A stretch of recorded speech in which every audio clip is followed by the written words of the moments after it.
Bonjour Oumar Deandjou. Bonjour Maurice Yagua. Bonjour Hector. Merci de me convier une fois de plus sur ce plateau. C'est un plaisir de vous retrouver malgré vos nombreuses occupations du côté de Ekpè, de toutes les villes du Bénin. Vous réussissez à trouver un bout de temps pour venir sur ce plateau. Merci Oumar Deandjou. Hugues Hector Sogo, bonjour. Bonjour Maurice, bonjour Oumar. Oumar. Vous avez eu le temps d'oublier son prénom? Parce qu'il a voulu. Ah bon? Ah bon. Bonjour également à tous les téléspectateurs, bonjour aux internautes qui nous suivent en direct. Très bien. Alors, les quotidiens, oui, vous n'avez pas écrit le nom des quotidiens. Il y a un quotidien qui a parlé de la HAC, je pense que... Le Grand Regard. Le Grand Regard, oui.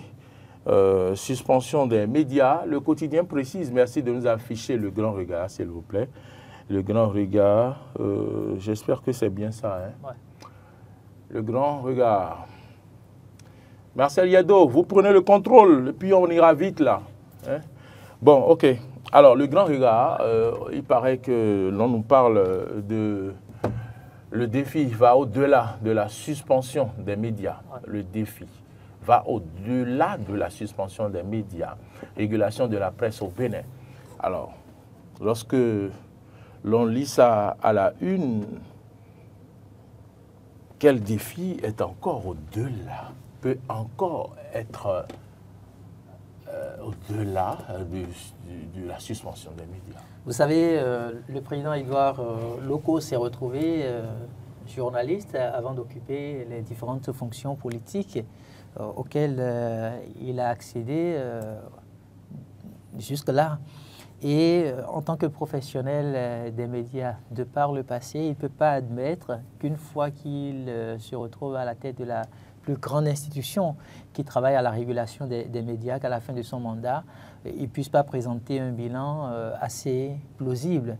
Le Bénin a été classé premier au rang du classement de Reporters sans frontières il y a quelques années en arrière. Ça a été une grande fierté, non seulement pour les journalistes béninois, mais également pour d'autres personnes qui ont de l'admiration pour le secteur de la presse, le monde de la presse chez nous au Bénin. Et donc, par conséquent, quand on connaît ce passé glorieux du Bénin et que de plus en plus on se retrouve avec une presse vassalisée, une presse à la limite muselée, une presse qui n'arrive plus à démontrer qu'elle est assez professionnelle, une presse qui manque de plus de responsabilité et d'audace. Vous parlez de quelle presse au Bénin ici? Je parle de la presse... Ou bien de la presse américaine? Non, je parle de la presse béninoise. Et donc, cette presse-là, aujourd'hui, elle a de grands défis à relever. C'est déjà le défi de la liberté d'expression et de la liberté de parole.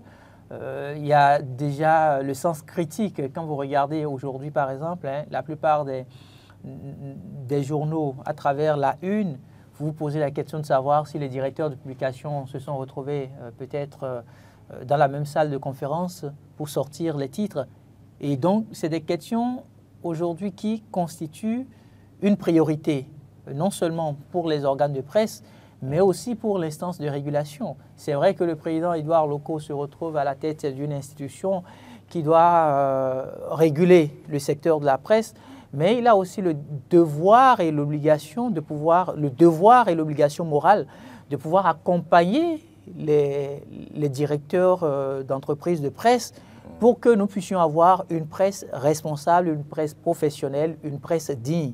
Donc, quand il dit que le défi va au-delà de la suspension de ces quelques organes. Est-ce une bonne chose de suspendre des organes? Ah, ce n'est jamais une bonne chose de suspendre. Lorsqu'on pratique la démocratie, c'est ce que je voulais dire. Ce n'est jamais une bonne. Est-ce qu'une bonne image pour notre pays de suspendre des organes? Ce n'est pas un bon indicateur. Quand on arrive à suspendre des organes, ce n'est pas du tout un bon indicateur.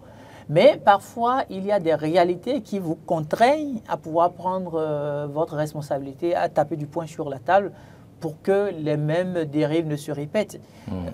Quand vous regardez, hein, je l'ai dit il y a quelques jours sur ce plateau, ce n'est pas aux politiciens, par exemple, de venir gérer la corporation de la presse. C'est d'abord aux journalistes eux-mêmes de pouvoir s'asseoir, de faire l'état des lieux, de faire le bilan et de pouvoir se dire on est en train de vivre telle réalité, ça n'honore pas notre corporation. Quand vous prenez les différentes corporations qui sont très bien organisées, je prends l'ordre des avocats par exemple, je prends l'ordre des architectes et des urbanistes du Bénin par exemple, quand je prends même l'ordre des infirmiers et infirmières, les pharmaciens, vous sentez qu'il y a une certaine autodiscipline. Il y a une sorte de critique à l'interne qui se fait. Donc, les Béninois, à travers leurs journalistes, sont arrivés déjà à faire cet exercice à plusieurs reprises. Seulement qu'il a manqué un peu plus de rigueur par rapport aux différents actes à poser. Ne soyez pas surpris aujourd'hui d'organiser une activité. Maintenant, interrogeons-nous sur pourquoi des organes sont suspendus. Et si les raisons sont fondées, alors on peut avancer. Oui, au rang des organes qui sont suspendus aujourd'hui, quand on suit très bien le délibéré... si des organes ne sont pas, par exemple, à jour. Oui, c'est-à-dire quand on suit le délibéré de cette décision-là, on se rend compte que l'ARAC est dans son droit. Parce que c'est des tests qui n'ont pas été respectés. Il y a carrément des confrères, quand vous suivez un peu, vous posez la question de savoir comment est-ce qu'ils ont pu commettre l'erreur de ne pas répondre à ces exigences-là de l'ARAC de façon préalable. Mais aligné entre les lignes du quotidien, quel est le défi qui va au-delà de la suspension? Oui, mais on peut se permettre de dire que le président aujourd'hui veut travailler à ce que nous puissions avoir effectivement une presse responsable. Pour moi, c'est le grand défi. La presse responsable, c'est cette presse-là qui assume ses propos. La presse responsable, c'est la presse qui arrive à mener des analyses et dès que l'on l'interpelle devant peut-être les juridictions compétentes, elle arrive à sortir la preuve de tout ce qu'elle a porté comme allégation. Il faudrait qu'on puisse sortir de cette presse-là qui diffame.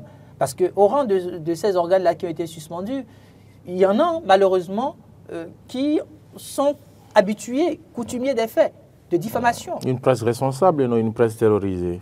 Je ne parlerai pas d'une presse terrorisée parce que le grand défi, déjà à l'interne, comme je l'ai dit, c'est l'autodiscipline. Maintenant, si on est autodiscipliné, ça va demander une certaine organisation, bien évidemment. Ce n'est pas parce que l'ARAC est là en tant qu'institution de régulation qu'on va penser un instant que l'ARAC aussi a tout pouvoir. Tout ce que l'ARAC fait aujourd'hui, c'est suivant un certain nombre de principes, un certain nombre de règles connues de tout le monde. L'ARAC, le président Édouard Loko ne va pas se lever pour inventer une loi qui n'existe pas. Le président Édouard Loko ne va pas, avec ses différents conseillers, se lever pour prendre des décisions. C'est vrai qu'il occupe un poste politique. Ne l'oublions pas, il occupe un poste politique et donc par conséquent, il a un penchant politique qui va forcément à des moments donnés vouloir entrer en jeu. Mais c'est aussi aux professionnels des médias de ne pas commettre l'erreur d'ouvrir la brèche. Si vous ouvrez la brèche à quelqu'un qui a l'intention de vous abattre et vous lui donnez l'opportunité de le faire, il va vous crucifier une fois qu'il tombe sur cette opportunité-là. Donc c'est l'erreur que les professionnels doivent pouvoir éviter. Quand vous regardez ceux qui sont suspendus aujourd'hui, par exemple, je prends le cas de Virgile Arouansé, professionnel émérite. Quand je prends le cas de Pis Rouyo ou de Nadège Diouan, c'est des professionnels confirmés, mais malheureusement qui, dans le cas d'espèce, se retrouvent sous le couvert de la loi. Il y a une erreur préalable.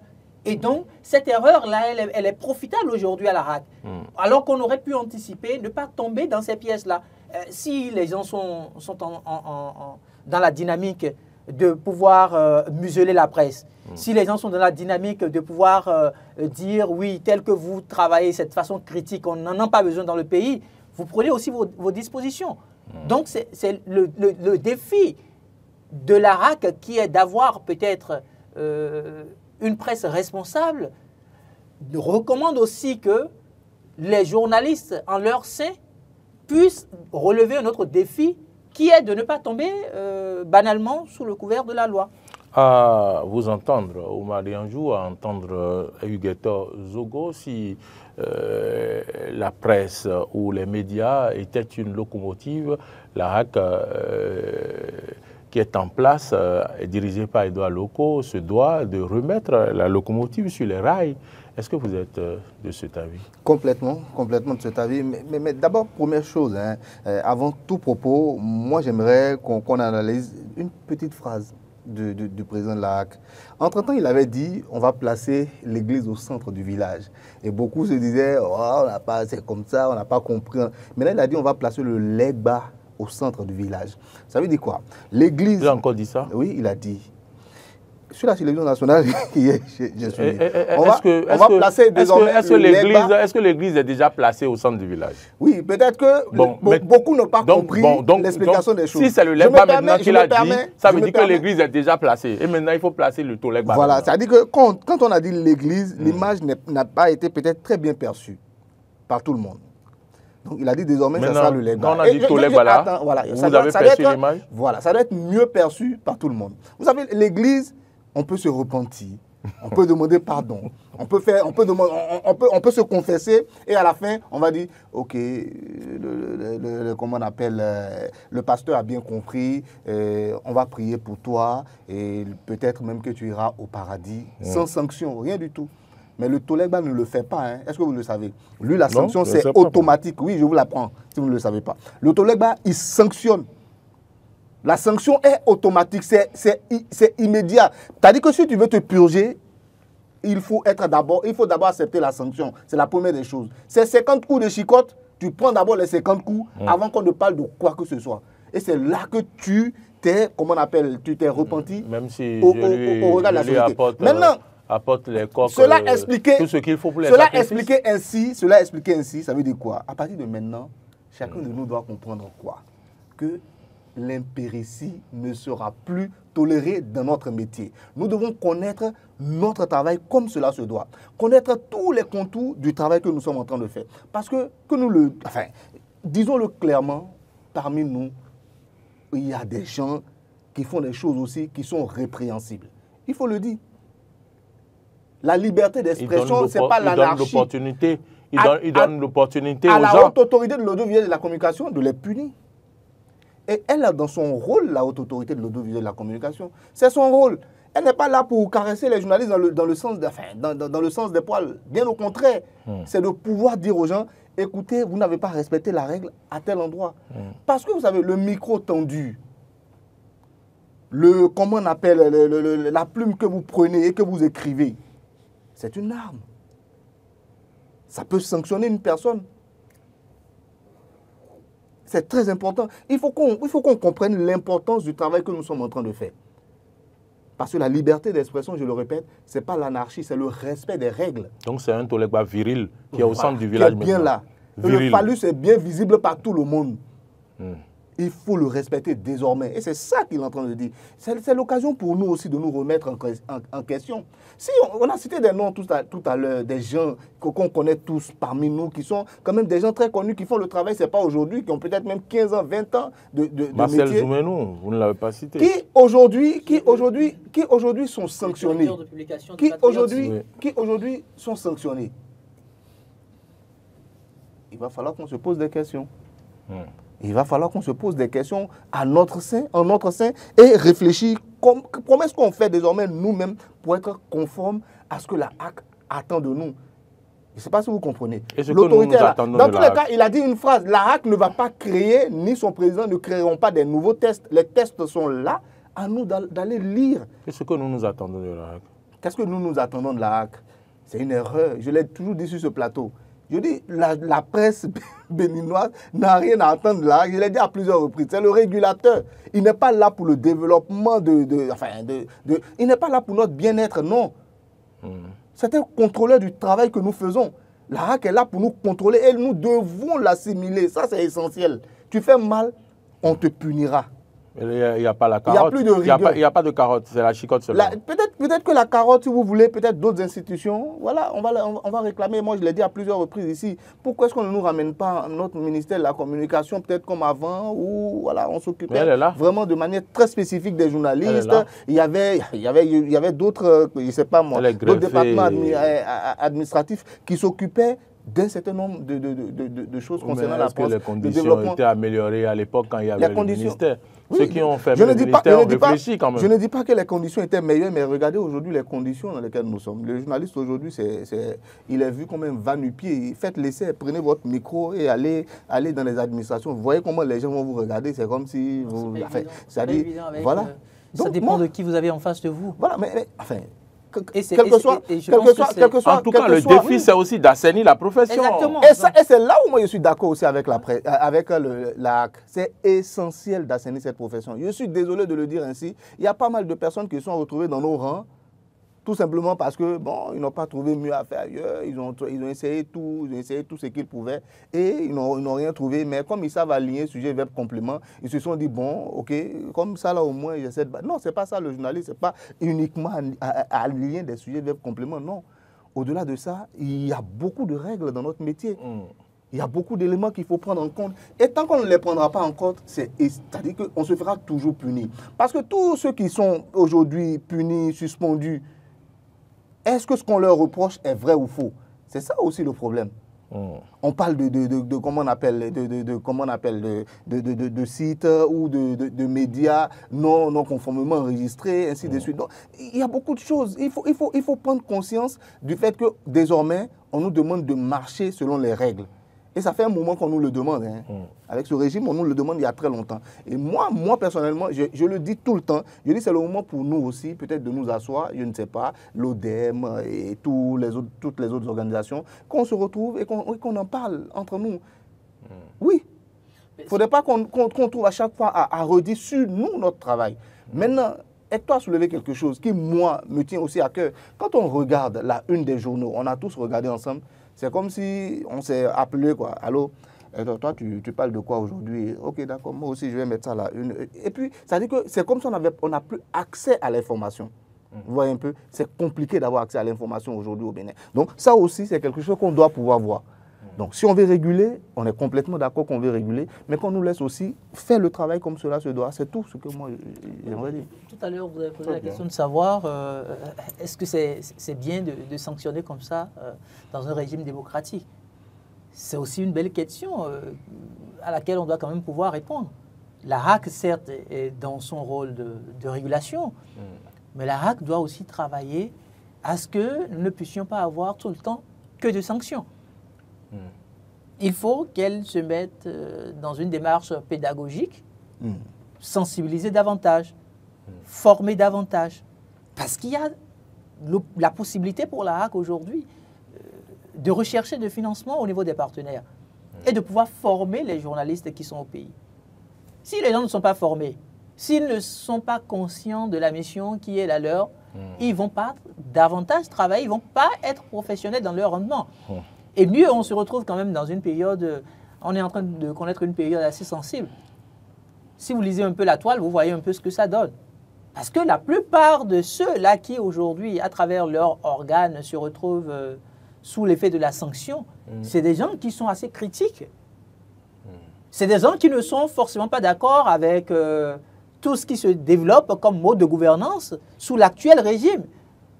Et donc, quand ça se passe comme ça, quand ce sont la plupart de ces organes-là qui se retrouvent en un laps de temps, 6 mois après la prise de fonction du président Édouard Loko, on se dit, mais tel que vous l'aviez dit, est-ce que c'est pour terroriser?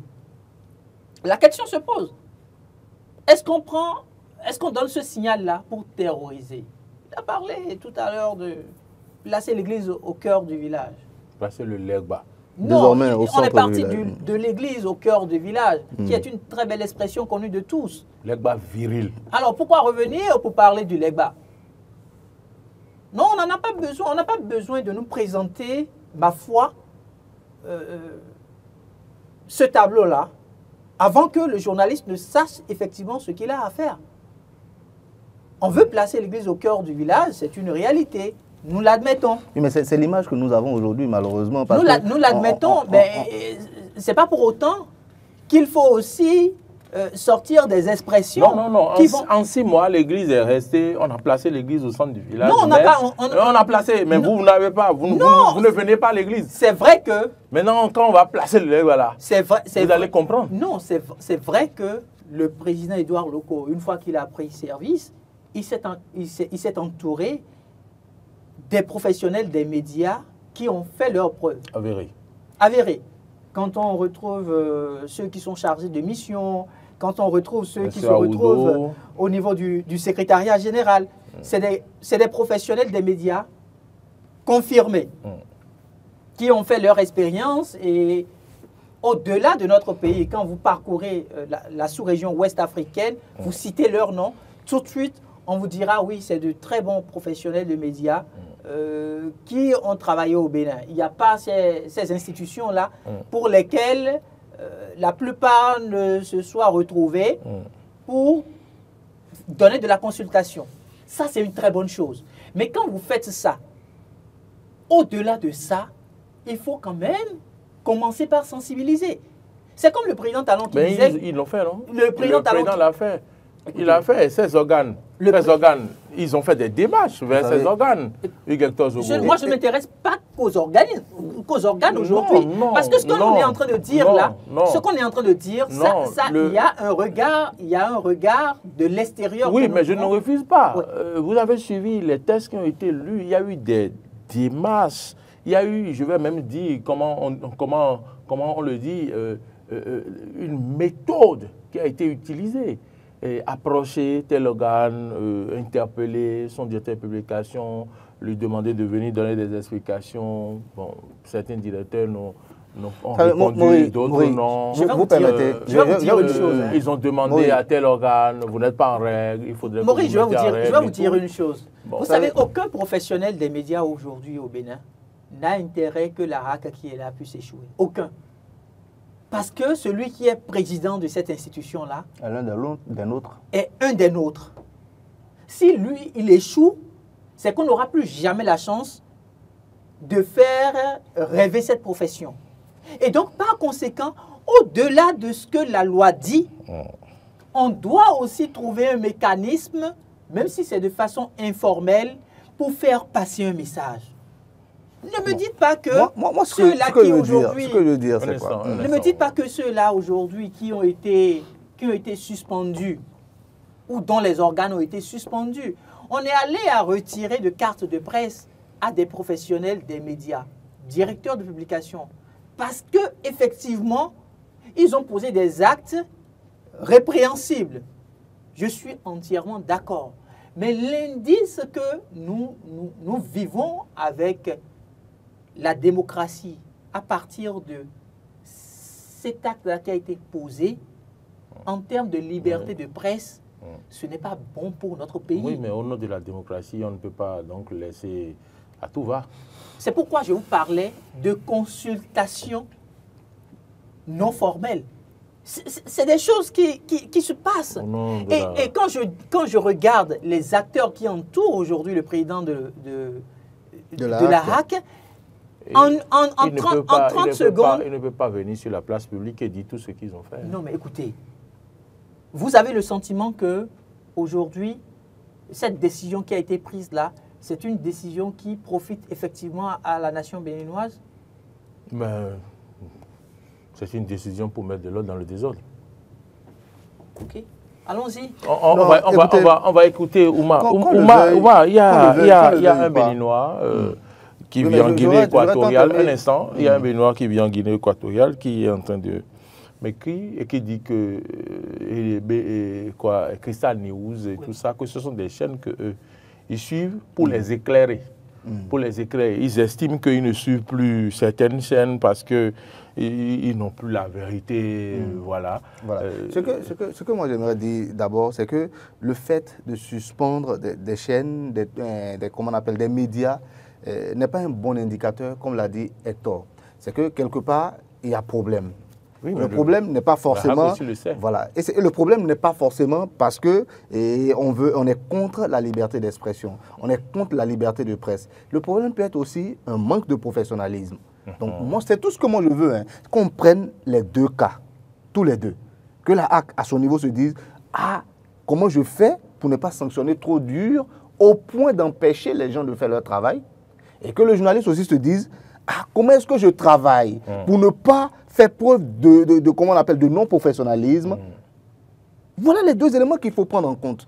Et moi, je dis, quand on prend, si vous voulez, on peut faire l'essai tous les deux. On sort dans la rue aujourd'hui, on demande aux Béninois de Malanville à Cotonou, de Tchoumi Tchoumi à Sakete, Qui va nous financer? je vous assure, non, c'est une image que je vais vous donner et je suis sûr que vous êtes parmi les Béninois aujourd'hui, vous entendez. Le journaliste aujourd'hui est perçu comment? Il y a une image qui vous reviendra tout de suite. Oh, un peu corrompu, voilà, ils prennent l'argent, ils disent des choses, ils font ci, ils font ça. Donc, comment est-ce qu'on fait aujourd'hui pour gommer cette image-là aussi?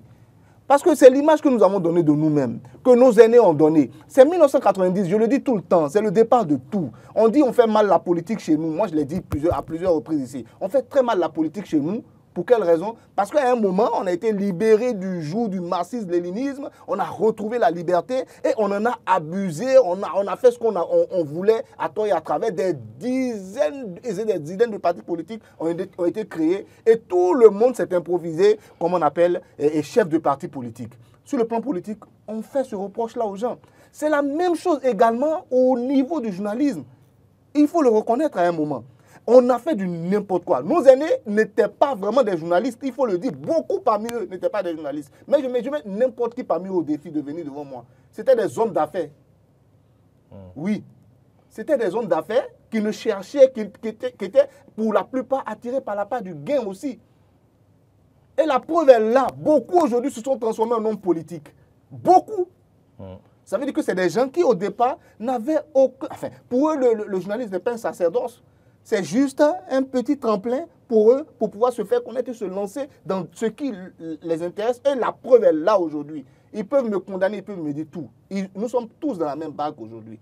Si on a cette image-là aujourd'hui du journalisme, c'est dû aussi à eux. Ça, c'est un premier point. Mais comment est-ce que nous qui sommes là aujourd'hui, qui voulons faire bien le boulot, qu'est-ce que nous faisons pour gommer cette image-là? La première chose, c'est d'être le plus professionnel possible. Et de savoir que notre travail est un travail très important. On parle du journalisme comme un pouvoir, au même temps que le pouvoir législatif, par exemple. Ça veut dire que c'est quelque chose qui est très important. Et nous devons être en règle. Et puis la suspension des médias, je vais vous dire une chose. En France, par exemple, il y a un média qui est en train d'être suspendu aujourd'hui en France. Excusez-moi de dire le nom, c'est C8. En février, là, on va les arrêter, les éteindre. C'est une chaîne du groupe Canal+. Mais je vous assure, c'est des millions de personnes qui suivent cette chaîne-là au quotidien. Des millions de personnes qui suivent cette chaîne-là au quotidien. Moi, j'en fais partie. Je suis très souvent cette chaîne-là. Mais on me dit que ça sera suspendu parce que quoi? Ils ont commis des erreurs. Et là-bas, c'est la même chose qu'ici. On suspend. Une fois que tu commets l'erreur, on te suspend. L'erreur est commise. Ils vont les suspendre. Malgré que ils ont même signé une pétition. Je vous assure, le nombre de personnes qu'ils ont eues, c'est des milliers et des milliers. Mais la loi ne regarde pas ça. Tu as commis l'erreur, on t'applique la loi d'abord.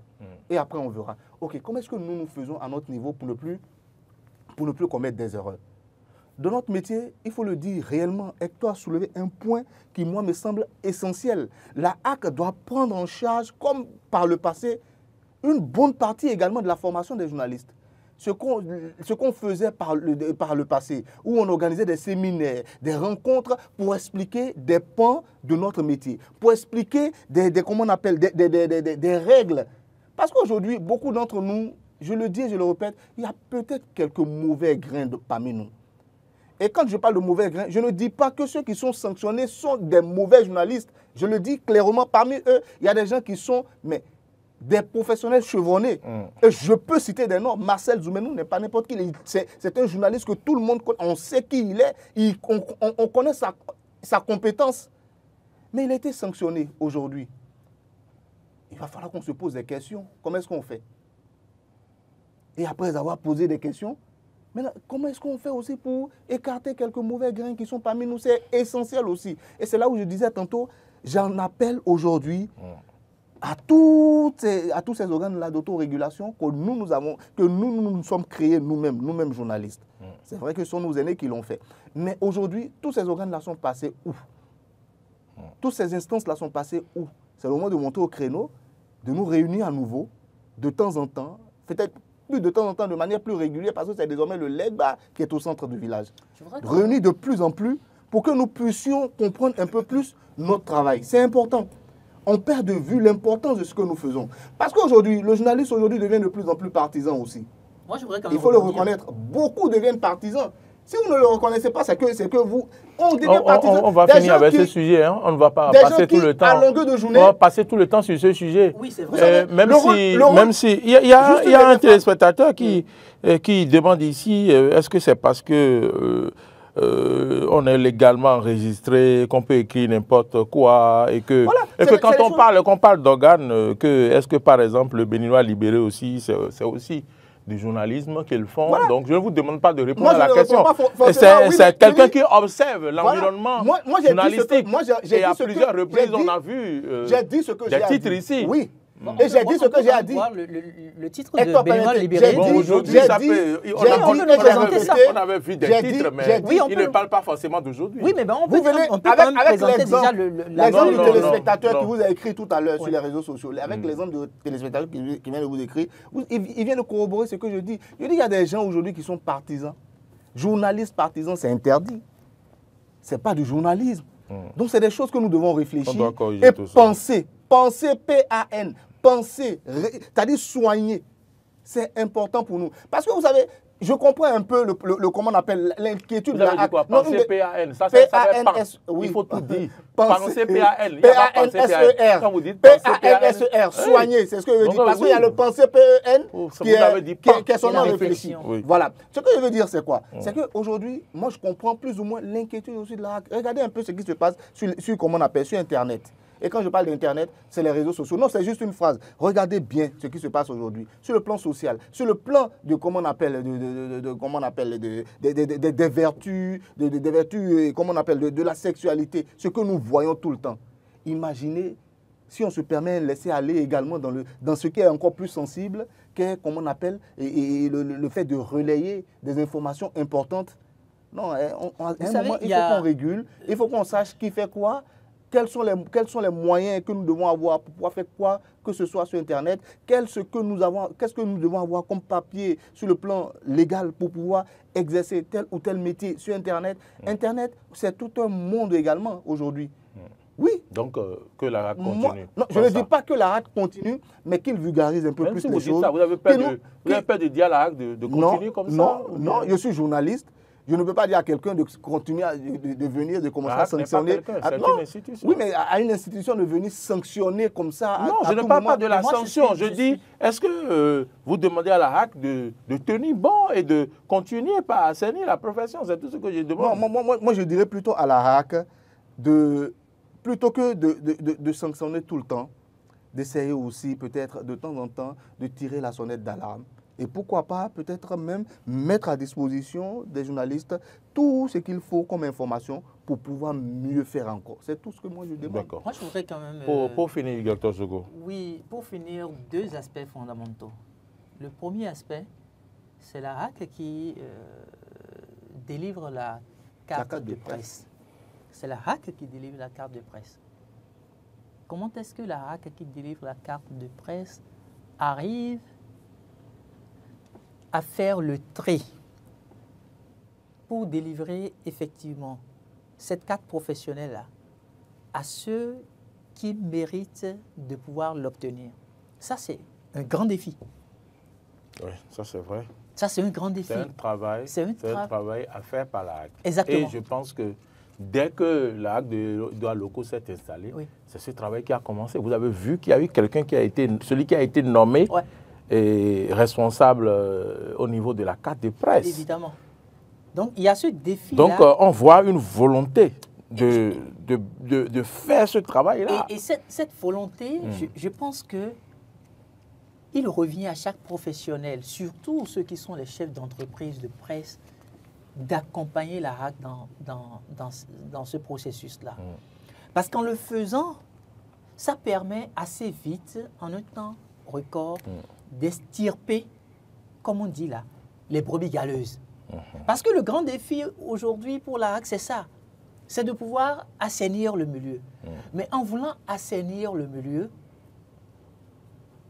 il arrive malheureusement que l'on tape sur ceux qui, en réalité, ont pris cette profession-là comme effectivement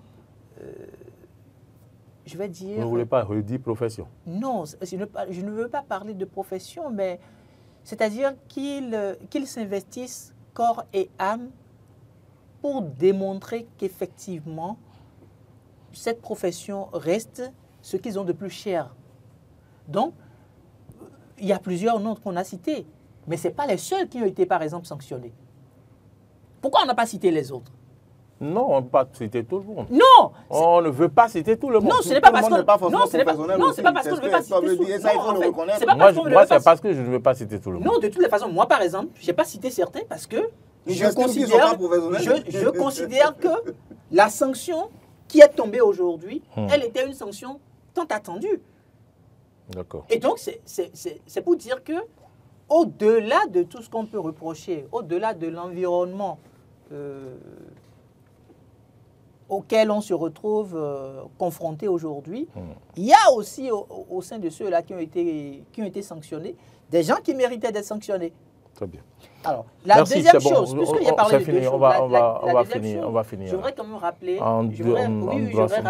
rapidement les différentes missions de la RAC. On dit que c'est garantir et assurer la liberté et la protection de la presse ainsi que de tous les moyens de communication de masse dans le respect de la loi. Dans le respect de la loi. Dans le respect de la loi. C'est essentiel. Voilà. Veiller au respect de la déontologie en matière d'information. Essentiel également. En matière d'information et à l'accès équitable des partis politiques, des associations et des citoyens aux moyens officiels d'information et de communication. Et ça, par exemple, moi, je souhaite que le président Édouard Locko y travaille. Je ne sais plus combien de fois on a vu l'opposition, par exemple, sur la chaîne de télévision nationale. Est-ce que si on les invite, ils viennent? Ils ne viennent pas. Je veux quand même avoir la preuve de ce qu'ils ont été invités et qui n'ont pas été là. Nous, on les invite. Même ici, nous, on les invite. Non, je ne parle pas. Moi, je ne parle pas de... Nous, on les invite. Moi, je ne parle pas d'une chaîne privée. Oui, mais si nous, on les invite, ils ne viennent pas. Et si les gens les invitent à l'ORTB, si vous ne les voyez pas là-bas, peut-être que c'est la même chose. Vous savez, c'est aussi ça le défi qui s'impose à nos institutions. Ce n'est pas peut-être parce que les acteurs ne se rendent pas disponibles que vous n'allez pas davantage travailler à faire respecter la loi. Qu'est-ce que vous voulez dire par là? Ce que je voulais dire par là, c'est qu'il revient à la RAC de respecter cette mission-là qui lui est dévolue. D'aller chercher les la gens. RAC trouve... D'aller chercher les gens de force pour les amener sur les champs. Non, ce n'est pas une question de... Non, ce dont je parle là, vous le savez. Vous savez aujourd'hui que quand on parle de la SRTB, vous savez le regard que le Béninois, le citoyen béninois porte sur cette chaîne-là, oui, qui est quand même une chaîne nationale. Oui. C'est le contribuable béninois. Il n'y a pas que cette chaîne-là qui est sur la chaîne nationale. En fait, quand on parle de la RAC, les chaînes de radio, quand on parle de la RAC, on ne sait pas que cette mission-là revient à la RAC. Oui, mais nous, on a aussi le devoir de rappeler à la RAC que ça fait partie de ses prérogatives. La RAC connaît ses missions. La RAC connaît certes ses missions, mais la mission dans laquelle on la retrouve de plus en plus, c'est cette mission de sanction. Et il faudrait qu'on puisse, à travers cette mandature autrement du dit, président... vous souhaitez qu'on les voit aussi à travers d'autres missions. Installer l'église au cœur du village, ça va se faire. Je pense que la RAC va y travailler également. Oui. Voyez-vous, la RAC qui est partie maintenant, la RAC dirigée par l'autre, le président qui est parti là. Donc je parlais de... Le président, ce que doit le quoi remplacer, c'est... Moretti, oui, Moretti. Ils ont travaillé à ce que les partis politiques aient, par exemple, un débat équitable sur la chaîne nationale lors des législatives. Ça n'existait pas. C'est un travail de la RAC. La RAC a travaillé à cela. Et la RAC qui est arrivée doit pouvoir travailler à pérenniser cela à travers les élections générales qui arrivent. Ce n'est pas que pérenniser, c'est aller au-delà. C'est des choses vous savez, la RAC est consciente de ses missions. La configuration de la RAC elle est consciente de ses missions. La configuration de la RAC que nous avons aujourd'hui, c'est une configuration qui nous a offert plus de journalistes que de par le passé, de toutes les mandatures que nous avons eues. Et donc, il nous revient en tant que journalistes aussi d'être assez exigeants envers cette RAC-là. Il nous revient de l'être parce que si on ne l'est pas, elle ne pourra pas travailler à nous permettre d'être une presse responsable. Écoutez, moi, le grand défi pour moi, c'est qu'à la fin de cette mandature de la RAC, qu'on puisse dire au classement de Reporters sans frontières que le Bénin est encore redevenu premier. Hein. Si le président Édouard Locko... C'est possible. Oui, si le président Édouard Locko arrive à relever ce défi, je vous assure que ça va être très difficile pour les professionnels des médias de retomber encore dans des travers. Il va le faire. Je l'espère, et c'est notre souhait. Et moi, le dernier mot que moi j'aimerais dire aussi à tous nos confrères, c'est que il n'y a pas que sur les sujets qui fâchent qu'on peut écrire. Vous savez, il n'y a pas que ces éléments-là qu'il y a au Bénin. Il y a beaucoup d'autres événements sur lesquels on peut travailler. Moi, quand je quitte ce plateau, je reste journaliste. Je ne change pas de métier. Vous savez, c'est une question de conviction aussi. Voilà, et je travaille toujours dans ce domaine-là. Mais je ne suis pas forcément dans les choses qui gêneront tel ou tel parti politique. Il y a d'autres éléments sur lesquels on peut travailler. Les gens, vous, par exemple, vous l'avez dit, vous avez expliqué. Voilà. Donc, pourquoi tout le monde s'engouffre forcément dans parce qu'ils ont vu des NFR. Ils ont vu des NFR. Vous l'avez dit, vous l'avez rappelé. Il faut qu'on change les choses, pour pouvoir changer les mentalités. Dans un journal, par exemple, quand on prend un journal, il doit y avoir plusieurs rubriques. Quand on a fini de parler de politique, mais parlons culture, parlons santé, parlons comme le fait l'Indépendant. Moi, j'ai vu tout à l'heure. Donc, il faut pouvoir donc avoir des journalistes un peu partout. Mais tout le monde ne peut pas devenir journaliste critique du gouvernement. Il y a un problème. Non, mais le problème ne se pose pas puisque les aînés ont donné malheureusement. Alors, on va finir par l'événement précis qui véritablement a révélé, comme tous les quotidiens, comme le disait Oumar, c'est pas forcément que les gens ont pris le téléphone pour s'appeler. On parle de quoi demain? C'est les mêmes informations. C'est à quoi qu'on n'a plus accès à l'information. Qui ne sait pas, même le bébé qui est né cette semaine, sait qu'il y a des procès qui se déroulent à la criette. Le bébé, même s'il ne sait pas parler, ses parents ont dit criette, criette, criette. Et le bébé, pour crier, si vous entendez son cri, il va dire crie, il y a criette dedans. Mais vous ne faites pas attention. Moi, par exemple, donc tout le monde sait qu'il y a eu des procès. Je vais vous dire une chose. Il y a quelque chose qui s'est passé à l'Assemblée nationale que pratiquement personne de nos confrères, aucun de nos confrères n'a relayé. Oui. C'est la loi, par exemple, sur la concurrence au Bénin qui a été adoptée. Quelque chose de formidable. Désormais, sur le plan du commerce et tout ça, il y a désormais une loi pour ne plus qu'on ait des gens qui vont s'accaparer un certain monopole. Mais beaucoup, par exemple, ne l'ont pas relayé. Ils n'ont pas relayé parce qu'ils n'y ont pas trouvé d'intérêt. Voilà, c'est ce que je dis. C'est ce que je dis. Mais dites-moi, il y a quoi de plus intéressant que de dire aujourd'hui financier? Voilà. En fait, parce que ça ne fait pas vendre. Vous êtes d'accord avec moi? C'est ça le problème. Financier. Et c'est ça le problème aujourd'hui. Oui. C'est ça le problème. Comment est-ce qu'on fait pour que le journaliste ne soit plus attiré par la part du gain? C'est un travail qu'il faut faire également. Cette loi dont vous parlez m'intéresse, c'est la loi sur la concurrence. Oui, sur la concurrence, c'est essentiel. Regardez au marché, les gens fixent les prix n'importe comment. S'il y a les députés qui nous suivent, celui qui a fait la proposition de loi peut nous saisir. On a envie qu'il vienne nous en dire plus sur cette loi, sur ce plateau. Personne aujourd'hui n'en parle. Personne aujourd'hui n'en parle. Et ça, c'est notre travail de journaliste. Et tant qu'on ne va pas le faire, les gens nous trouveront toujours quelque chose à nous reprocher en tout cas. En fait, donc, c'est le moment pour nous de penser à autre chose. Je vais vous donner à chacun une minute pour rapidement nous parler de ce procès où la sanction a été vraiment... non, je ne sais pas si elle est lourde. Ce sont les quotidiens qui ont dit qu'elle est lourde, cette sanction. Moi j'estime que ce n'est pas une sanction lourde. C'est conforme à...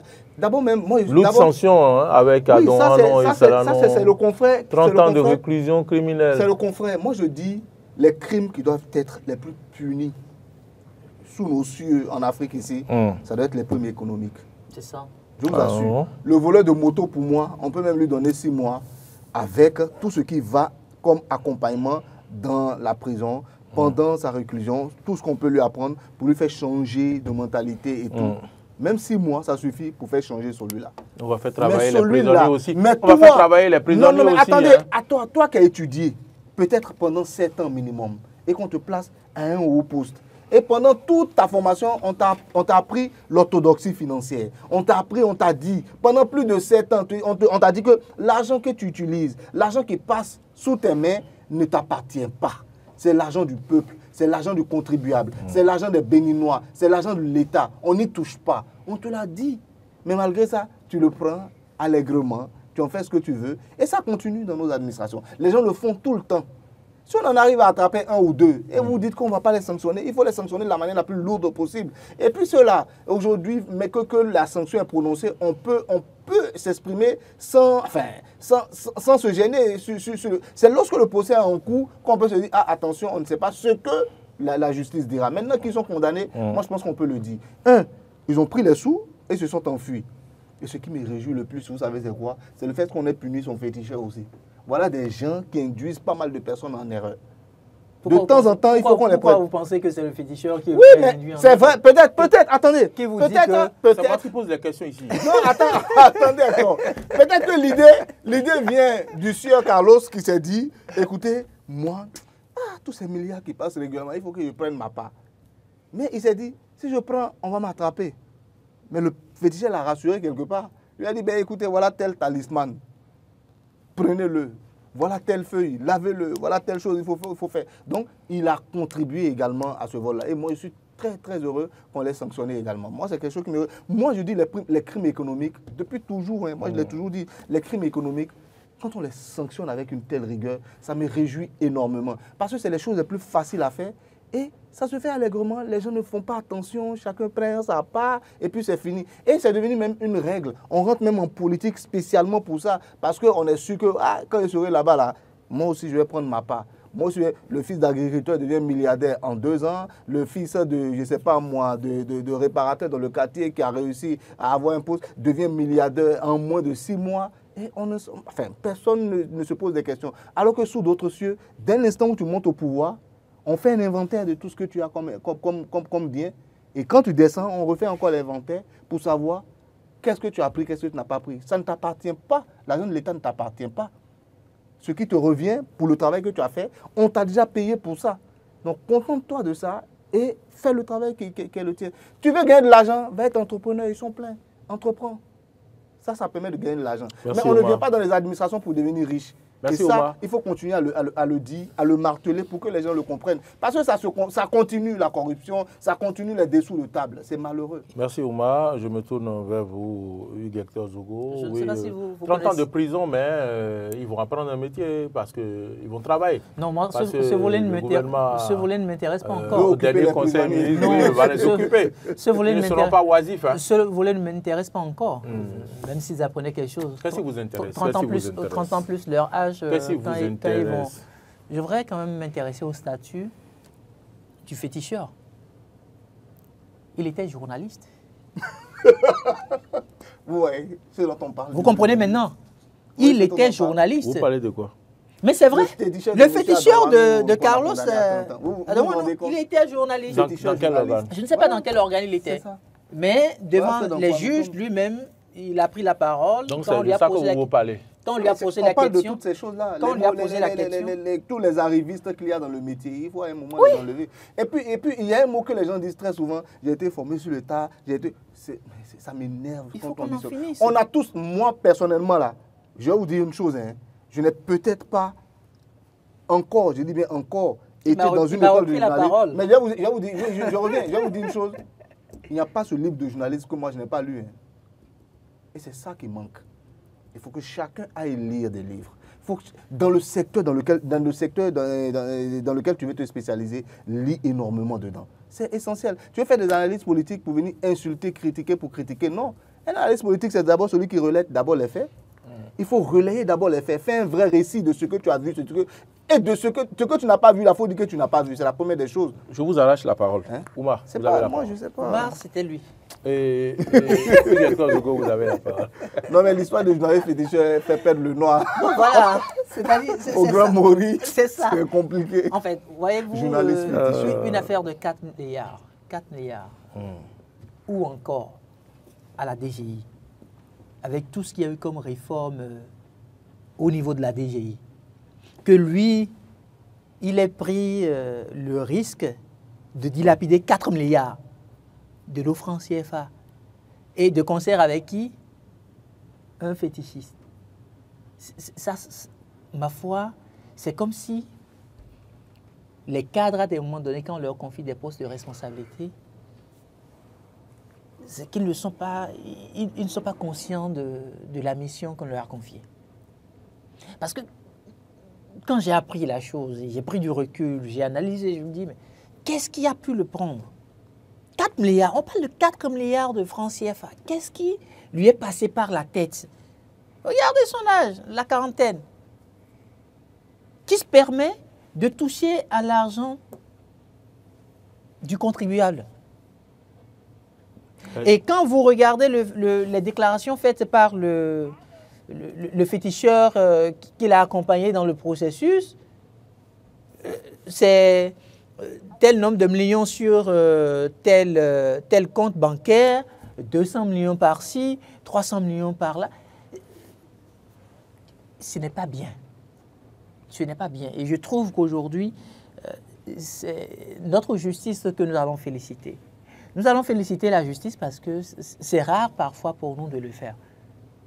Les 30 ans qu'on leur a donnés, je considère que c'est 30 années de prison qui les aideront à repenser à leur vie. Parce qu'on souhaite qu'ils finissent d'épurger leur peine et qu'ils reviennent dans la vie pour poursuivre leur fil d'actualité, comme on dit. Et donc, en 30 ans, ils vont réfléchir à l'acte qu'ils ont posé.